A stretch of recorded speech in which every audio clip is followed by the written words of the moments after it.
This is the full access granted interview with Steve Graham from Act on Insight, Hunchbuzz and Signal 41.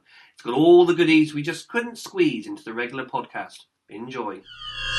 Steve, do you want to just give us a quick précis of where you're from and what's happening now? Okay, well, you can tell by the accent I'm a native Kiwi. For one, I'm a native Kiwi. I've been here for about 15 years and did initially the corporate thing. I was a Microsoft guy and more recently a Fron guy, predominantly around sales and leadership roles, within technology stuff. Yeah. So, was pretty passionate about the cloud early on, So when I was at Fron, the fortunate thing, I was away from the headquarters. I was up in Auckland, so that was wonderful to get into. I had the space and the autonomy to fight the system in terms of going with Salesforce.com and Google, signing those guys up as enterprise partners because it wasn't the corporate environment. But anyway, let's come back to the question. That's all. When I was recently back in the States, and people say, "What do you do?" And it would have been really easy to say, if I was a doctor or a teacher, people like that. But so I said, I'm into porn. I make porn. Because I figured it was the easiest thing to say, and then people are always interested. That's where I know that. He's saying, I do porn. I've never seen it's always, before, but, and I'm like, honey, you ain't got a shot. I would never say that, especially recorded.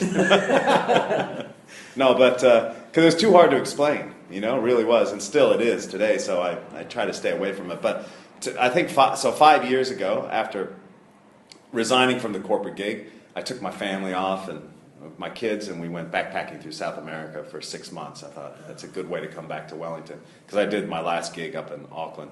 And so when I came back for the first time, I had the courage probably to do my own thing, really kind of chase my bliss in a way, like I kind of feel like I kind of always did my own thing, but you can't only do your own thing so much when you work in the corporate environment. Yeah. And the way I kind of look at the analogy is the fishing nets. So when you work for a corporate environment, they say, okay, you can go fish within the nets, but you're like, hold on, man, there's a whole bunch of fish over there, like not within the nets. You got to stay within the nets. That's the rule. So finally, when I came back, I had the courage to do my own thing. So I started a consultancy called Act on Insight, and they created a product called The Insider. So my customers are New Zealand Post, Inland Revenue, DIA, NZTA, NBIE, and basically it's around foresight. It's that emergent future. So for me, that's really exciting in terms of where this emergent future. And as I started doing the emergent future, of course, I start seeing more opportunities and things to do. So I start building, I've got a company called I Love New Zealand that's kind of failed, but I'm proud of failure. They say you need failure. Come talk to me. So I spent a lot of money and got nothing from it, but I got this 500,000 person base, and I'm working with a couple of young guys, that are kind of redeveloping. Yeah. So I'm like, well, hold on. The real future is around open innovation, online innovation, right, and tapping into the community. So I built a product called Hunchbuzz. Again, with some young guys, right? And here, those guys are based here in Wellington? Yeah, one guy was down in Otago, and he's come back up. Yeah, the key developer, the lead developer. He's about 21. He's been developing since he's been 12, but just some real kick-ass development. I went to one of the senior guys, in fact, on that story. One of the senior guys within the industry here, you'd know who he is. And I said, can you check out this code? Because this guy's a young guy. He's 20, and it's kind of critical. He said, that's gold-plated. Wow. The code you're getting from a 20-year-old, it just blew me away. So you can get that kind of stuff from a 20-year-old, 22-year-old. It's like you don't need to pay a prima donna 50-year-old guy with an attitude. Respect to those guys, don't get me wrong, but you can find it elsewhere. Anyway, so Hunchbuzz was, I really saw the future. I've got a couple customers, but again, I've found something else bigger and better. And so right now I'm on this other thing called Signal 41, which is really around optimization and simulation, really, and it's around helping organizations really understand multi-channel delivery based on kind of human behaviors. So we've taken. I mean, this gets into. I'm going to stop now because it kind of goes in a wrong direction where everyone says, screw this, I'm turning this off. This is No. boring. We'll talk about porn again later on. There's more porn later, don't worry. True. This enables people to get the best porn from the right channel. And that's what the examples in this for, right? Exactly. That's the whole point. Exactly. That's how we realize that they say sex sells, so we got all this stuff on the covers and stuff. No, but the reality is based on, there's a whole bunch of qualitative data that around design thinking, which is really becoming the norm. You go in any government department, any organization, they're doing this kind of design thinking because this end-to-end service is really critical. Yeah. Customer centricity is. Anyway, we take all that qualitative information, we turn it into quantifiable information, 0, 1, 1 stuff, and then we take it and we start to simulate the actual environment in terms of a multi-channel, the way that you deliver a service. Yeah.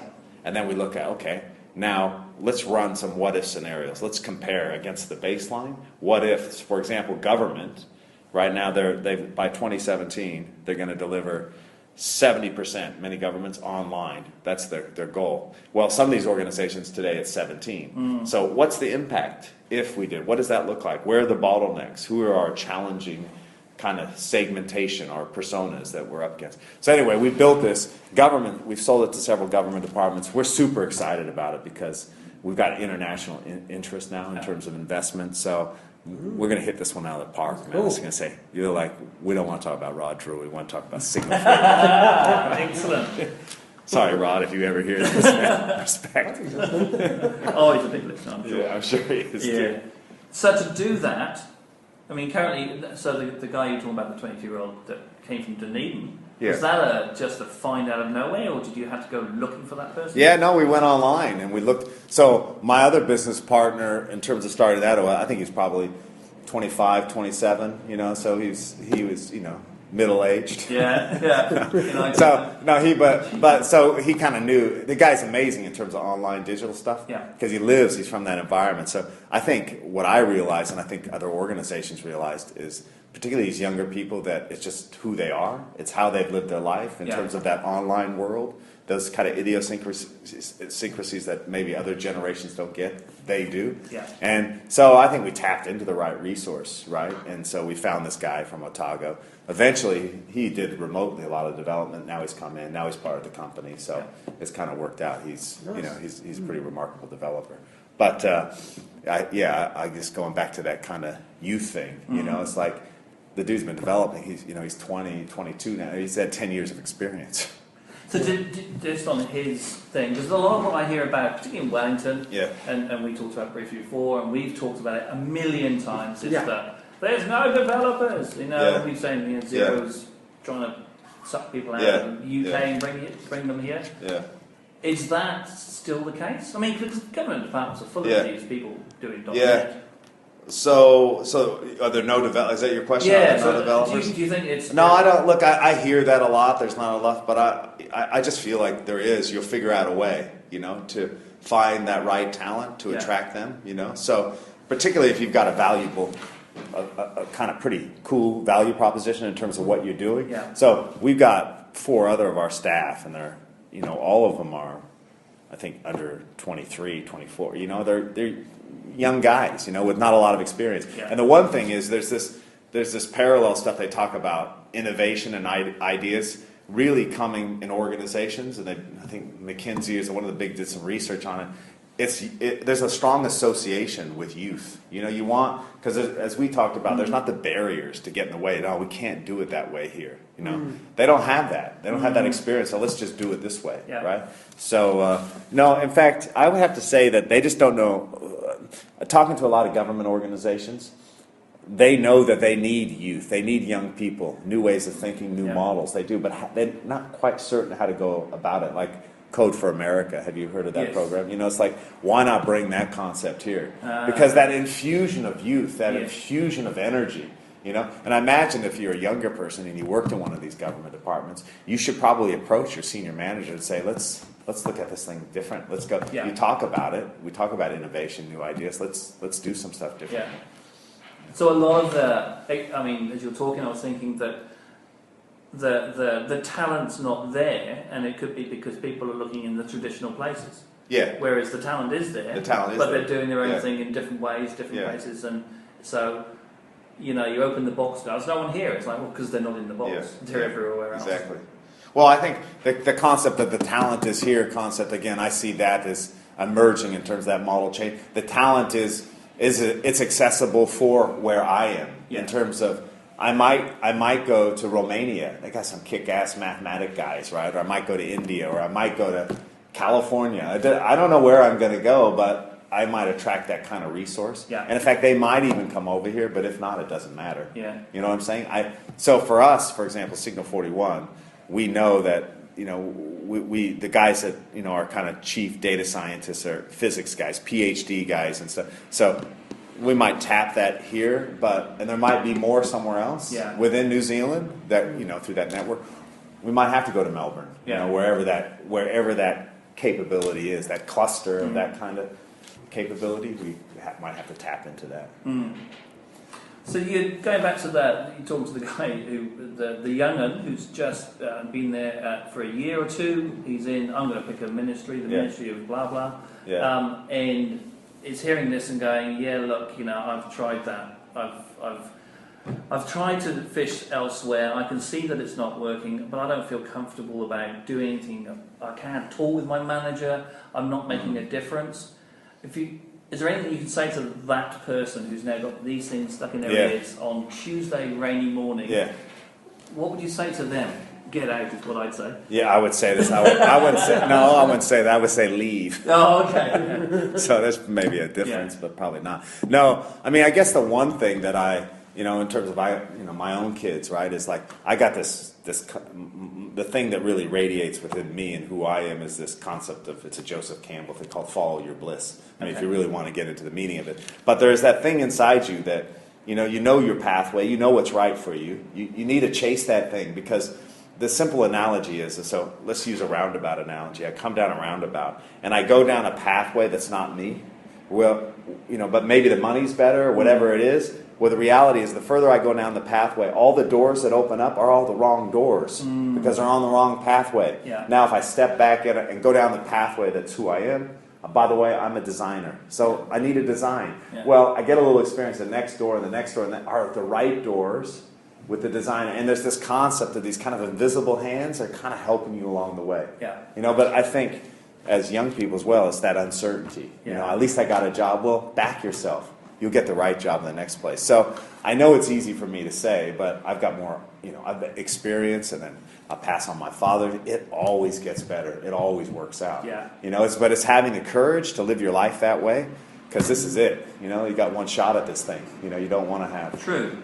But it took you a while to step out of the corporate as well, to be fair. So not really. That's so in terms of I worked in Japan for 3 years, and then I gave myself a 3-year holiday with no working at all. Yeah. So I'm in and out. That's the corporate hippie thing, kind of. So I balance it out. But again, there's responsibility. So for me, I'm making choices. Like we all make choices now. For example, the person you talked about, this young developer at one of the government departments, if he's got 2 kids and his wife's staying at home, well, he needs to sort that out, if that's a priority, right? If he wants to live in government housing, and that's okay with his kids in a particular area, that's cool. But he's got to make that choice. Yeah. So for me, making the choice was, I was committed to have my partner being at home. I have 3 kids, watching that. So my responsibility was, I liked what I did. I got passionate about it. But there was another thing in terms of prioritization around, my kids and those choices that you make, right? Mm-hmm. So I'm definitely not encouraging everyone tomorrow to go in and shut the door. But I am saying, think about what you're doing and almost create a plan. A lot of times I think when we do jobs, we've got those, are they called, what are they, horse blinders? The blinkers. Yeah, we got the blinkers on, right? But the reality is it's not really, you're not making that next move. If you're doing, and it's cool, the corporate thing can be really cool, but you're thinking about, you want to be thinking about a little more foresight in terms of 10 years, where am I going, right? Not reacting to my next 12 months or whatever. So this may enable you to get somewhere else. You might have to do 6 months. I find you start small if you're still in that corporate environment and you want to do something. Yeah. You're still a little bit fearful if you have other priorities. Yeah. It makes sense just at least start something anyway on the side and get going. Yeah. At least just starting it and doing it, right? And there's nothing wrong with some of that experience. You get training, and there's a lot of positive things about the corporate. I'm not. But see, that's right. You spend a bit of time there, and then build up your resource or your app or whatever you're doing. Yeah. Then you can take the leap once you're comfortable in it. Yeah. But at least you have a go. At least you start. Yeah. Some people don't even start, which is unfortunate. Yeah. And that's who they are. Not everyone is entrepreneurial. Yeah. Not everyone wants to do a startup. Not everyone has a product. I could be aspiring to be project manager at mid-level, have a staff of 4, and enjoy life. Bingo. Yeah, we all smiled when you said that, Steve. Well, that's not us, though. You're right. I mean, I know a close friend of mine, oldest friend I've had in New Zealand, and he is a brilliant program manager. Now, I look at that and think, shoot me now. Yeah. I mean, I tried it 2 years ago. Yeah. We talk about failures. Shooting yourself. I didn't try that. And I missed. I tried the program management stuff, and in a government department very quickly went, this is not me, we're all suffering. Yeah, no, that was a real disaster. I heard about that. Yeah, and it's like, let's get out of here. Well, I'm sure everyone has. But he is brilliant at it. And the fact that he knows that and goes, this is me, and that's his passion. Yeah. He follows his bliss, and it took him a while to get there. But now he goes, I make a massive difference. Yeah. That for me is the thing. Yeah. Make a difference. Yeah, and again, the key there is that is for you. And it could be what it is to anyone else. True. But the thing is, there's this concept, it did the rounds, it's called The Power of Pull. It's a pretty remarkable book. But there is this thing about attraction. Whatever you're attracted to, I'm not talking sexually right now, but I'm talking about career-wise, the power of pull.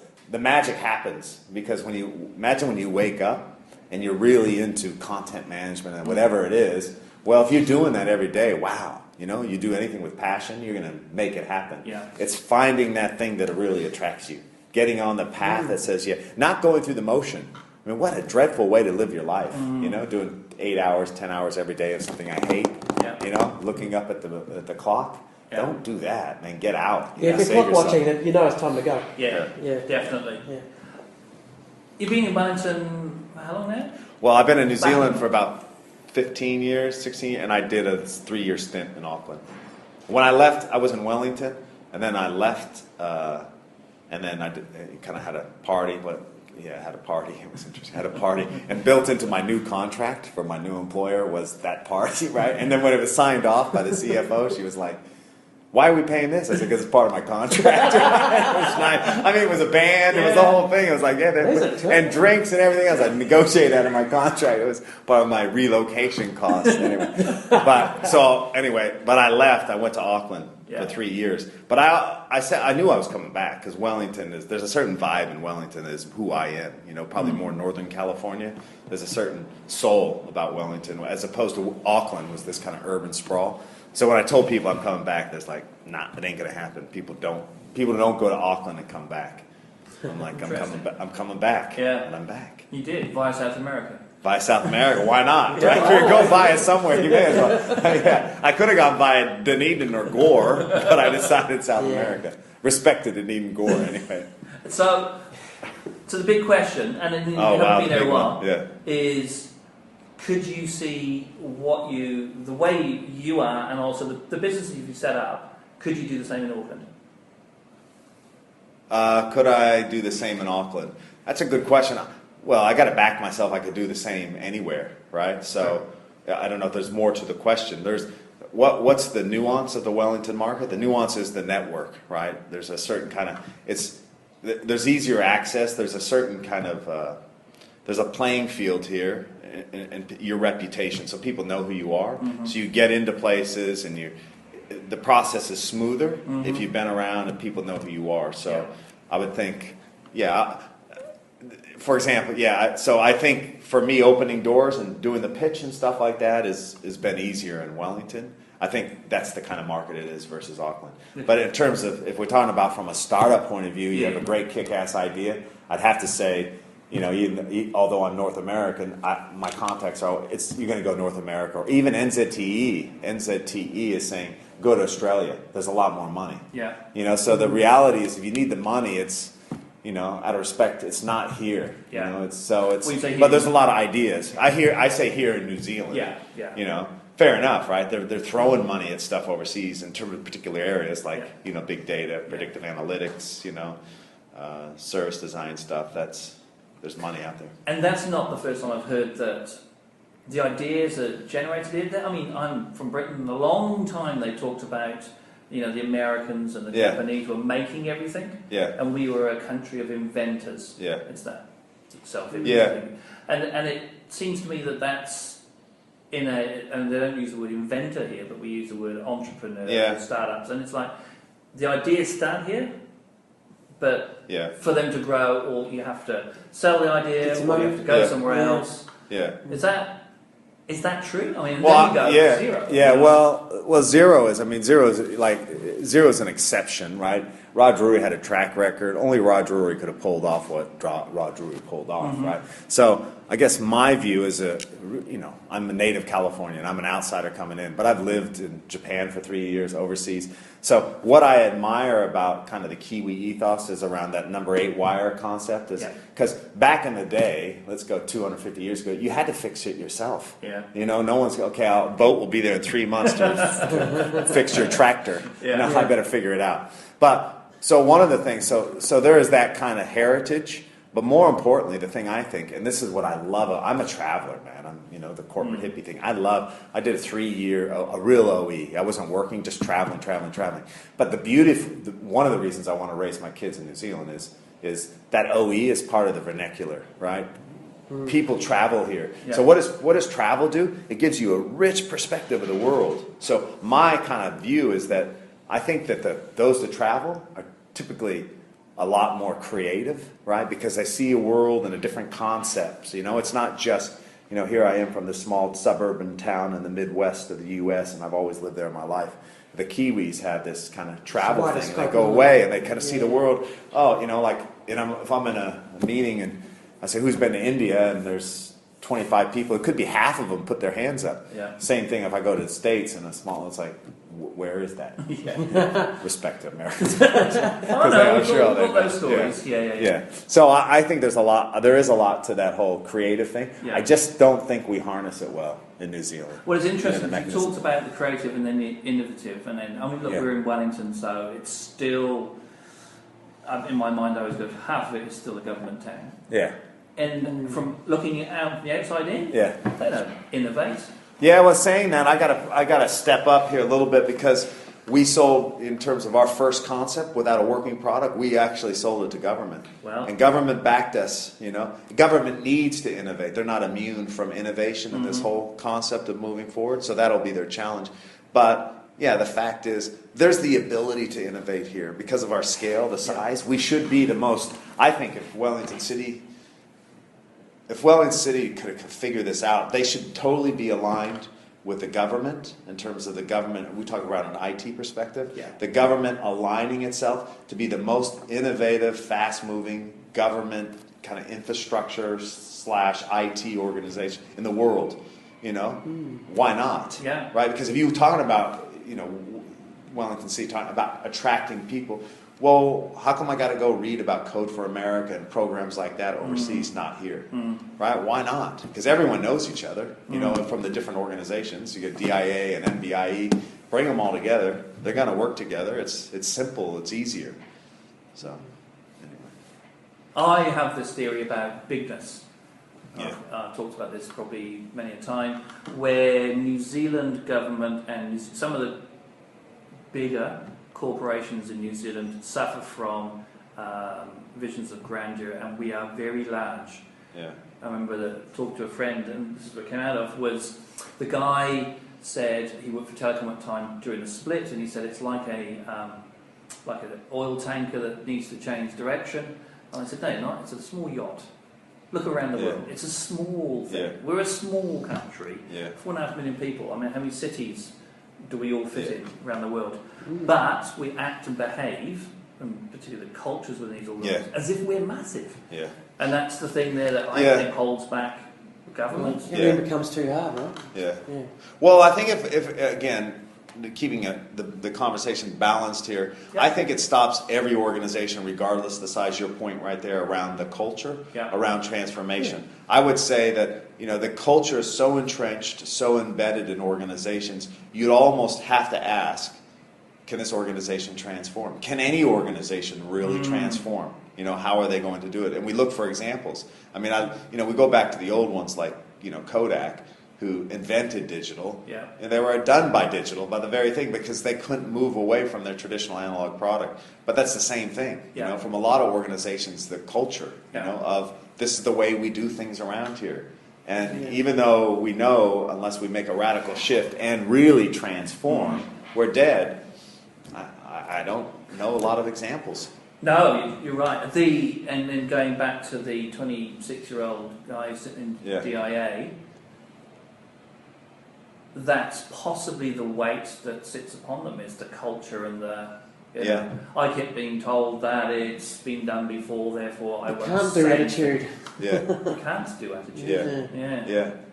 Which, bizarre enough, then grates against something else we'll be talking about, which is the Kiwis can do number 8. Yeah. So there's a tension there, and it's unleashing the almost like the true Kiwi spirit inside these Kiwi organisations. Yeah. There you go. There's a challenge. Well, I think so. Again, come back to the number 8. I think sometimes it works against us as well. So within an organization, constantly doing number 8 wire means you're not able to really effectively upgrade and maintain, because we've made so many changes that we keep got to work in the system barely to keep it going. Whereas I think you need some of the bigger organizations, even in New Zealand context, a lot more process kind of in terms of place. There's a place for that Kiwi ingenuity, that creativity, but sometimes I think it's kind of crossed the lines in terms of, I'll just figure it out sweet as. What I'll do is I'll hook up this router here and do things. And we got a whole bunch of that, right? Yeah. And so that makes it a little more difficult in terms of upgrading or getting to a level where real automation or productivity we can make those gains through some of the IT stuff. Yeah. I don't know if I answered your question, because but at the end of the day, I think that these younger guys in these organizations, they have to understand why they're there. What they're trying. Are they trying to get some experience? Do they want to move up the chain? But really taking a stand for what's possible. Imagine if a whole bunch of them did, right? These managers are going to be open to it. They know they need them. They know they need youth and fresh thinking, right? And they need to take a stand for what's possible. And that takes a little bit of courage. But change doesn't happen without courage. You might get slapped on the back of the head and say, don't do that again, and then do it again and again. That's true. And you may fail. Yeah. And the number of failures is fine as long as you learn from it. So, last question. From New Zealand tech scene, and particularly the corporate, and I suppose we will be thinking of the Wellington. Yeah. Are you, in the next 5 years, are you optimistic that change will happen? Or do you see us having this conversation again in 5 years going, if only the young people would do something? Oh, yeah, so I'm optimistic, full stop, always. So that's I'm not giving anything away there in terms of any insights. But I think the challenge is getting more, let's say from a Wellington perspective. Yeah. For me, for it to be successful is I think there needs to be integration between government, because it's a big employer. The city maybe as a facilitator, potentially some of the universities, right? The whole ecosystem, right? The corporates here, which are kind of satellite. But the more you creating an ecosystem where those new ideas and those new concepts, there's ways for those, then I think you're onto something. Because that is something that I think, like I said, there's a lot of that in Wellington. I mean, you're talking to these guys. Yeah. There's a lot of young guys around here with some talent and some good concepts and things like that. Now, if we had a better ecosystem to prove those things more rapidly, that would be phenomenal. I mean, most of this stuff will be probably cloud-based anywhere. So the advantage in terms of New Zealand is we don't need those big teams to go internationally deploy everything. We can do things. I mean, New Zealand really could be, super innovative, super successful with a whole bunch of zero-like organizations. Yeah. Because with the cloud, being able to deploy this stuff. But I think it means that I think we need to be aligned together, that real ecosystem of doing stuff, and we got to get our egos out of the way. There's some organizations think they're running the show and they're not doing anything. It's how to drive that will be. I think that's the key. If we can figure out how to do that, wow. Awesome. I agree. So that's my homework assignment That's this right. week. Just try to figure that out. Well, you got 5 years. You got to start making it happen. But in 5 years, it's got to be successful because I'll find you both. And it'll be on here. Yeah, it'll be like, hold on, back in June Play back the evidence. 2014. You said that's my homework. Well, you haven't done it. Yes. I'm working on a few things. Yeah. Okay. Yeah. All right. Thank you so much, Steve. Now, where can people find you online? Your companies? Yeah, well, I do the .com thing. You go to actoninsight.com. You go to hunchbuzz.com. You go to signal41.com. You go to ilovenz.co.nz. Why would you really go .com? Although I think I have the .com too. And if anyone has a great idea in terms of what you do with 500,000, we got a 500,000 Facebook fan base. Wow. In terms of you got some, amazing idea, give me a shout. Get in touch. Yeah, get in touch. Awesome. Thanks so much, Steve. Appreciate it. Really appreciate It's been great. Cheers. Been nice. Thanks.